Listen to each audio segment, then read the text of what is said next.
Hello, everyone, and good morning, Kim. Good morning, Jill. Good morning, everybody. What is our message for today?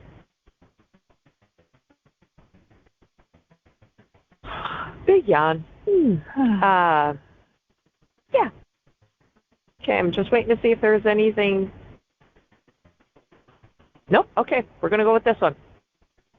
So Jill asked a question, and she asked, what is the purpose of fear, or why do we still need fear?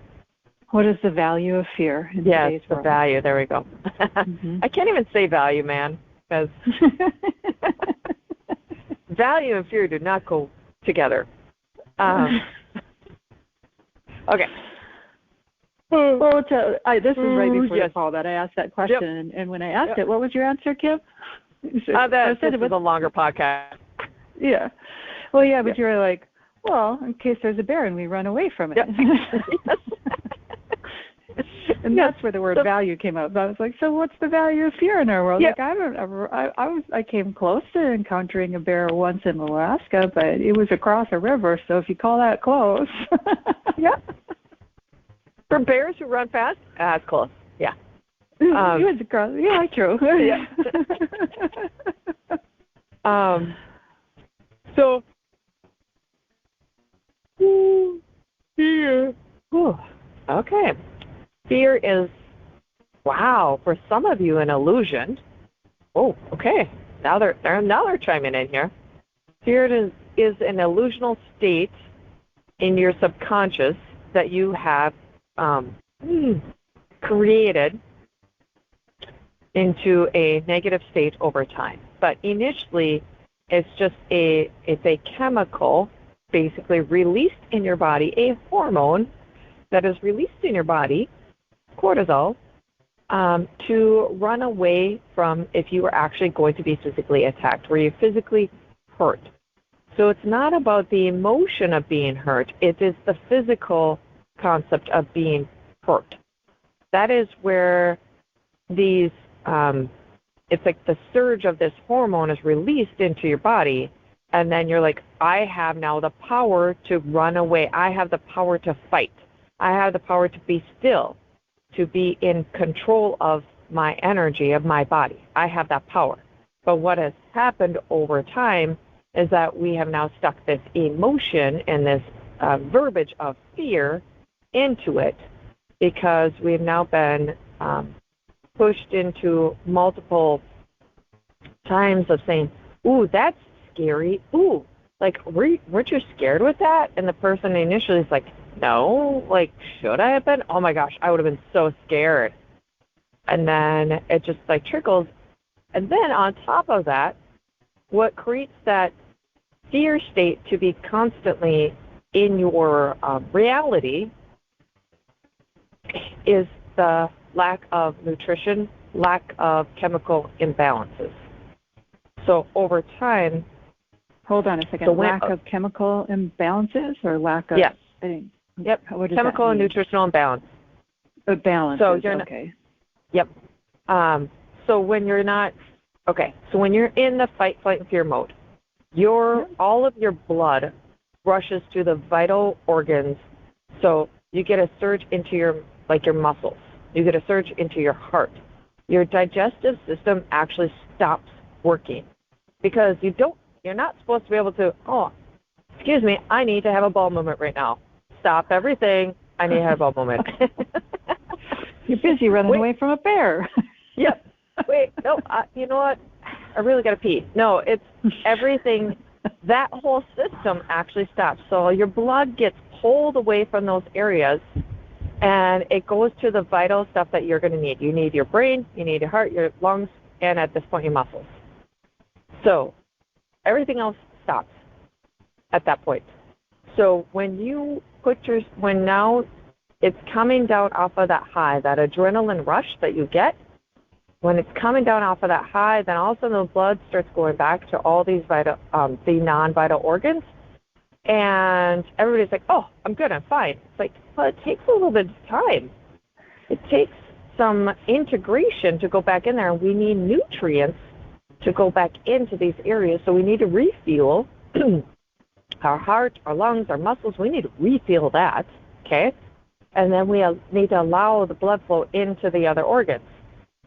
But if we don't have the proper nutrients and that proper like chemical imbalance to slow things down, to bring our heart rate down, to have all electrolytes back in balance, to have all of our greens and our veggies and our meats and like all the good healthy foods. Okay, sugars are not healthy. No breads at this point, but that's what they search for, those carbs. They search for, that's what they think is fuel, but the carbs, no, you don't want to get them from bread. Ooh. No. I hear it big loud. No. Yeah, no. It actually gets, quite complex as the domino effect after, a spike of fear. It's not hard, it's just complex. There's a lot of things going on, and there's a process, right, to rebalancing that, because there were so many things that happened so quickly. But that still brings up what's the value of fear? Like it's in today's world, we're engaged in a lot of fear very often, and we're triggering those chemicals. And then we're wondering, and I had a big aha as you said that, Kim. So then we're wondering, why do so many people have gut problems? Yep. Yep. Yeah, this is we'll do a podcast about this. Yep, they're not allowing their body to actually rest and digest. So when you're coming down out of that fear state, we're subjecting ourselves to then more illusions of fear that we've been taught can be scary. So there's a belief system from what people have told us, our parents have told us, whatever. And then we put the emotion into it. So then that creates more of this loop feedback where your digestion system actually is never really to rest. And then we get into this like just a vicious cycle, and then your brain, the mental health state of your brain goes down south. So then it creates more fear. It's just this big biofeedback loop. Yep, biofeedback loop. So today, I think a great thing to do would be to start interrupting that fear loop. Yep. Whew. As they come up today, the little bits of fear, to realize, because I guess the last thing I want to say about it today, Kim, is, to me it seems that when we're triggering fear within ourselves, even if there's not a bear around, we're still triggering all of those chemical reactions and processes in that complexity. That's what I'm saying, start to interrupt that loop. Start to interrupt it just slowly. That's it doesn't have to be a big, huge, event. It's just real slowly. Fear. What's the value of fear? Is there any value of fear here? Is there something else I could do here other than fear? Yep. And in reality, if you go back to the basics, the value of fear is literally just to be safe. It's a protective mode. It is to keep your physical body safe. What do you need to do to keep yourself safe? That's all. But we've taken it to the extremes. Yeah, we have. So fear starts rising up. Yeah, I don't want to have to feel anything, so I got to protect my emotions. No, not how it started.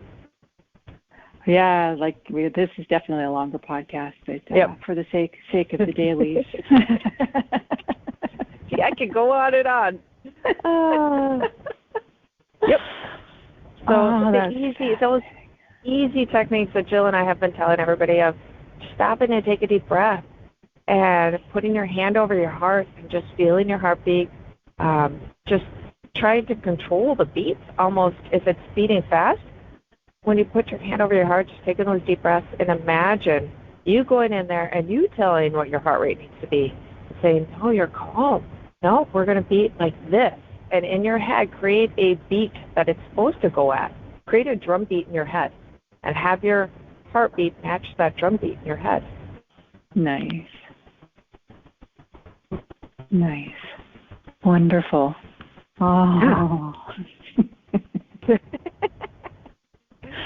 Good stuff, Kim. Thank you.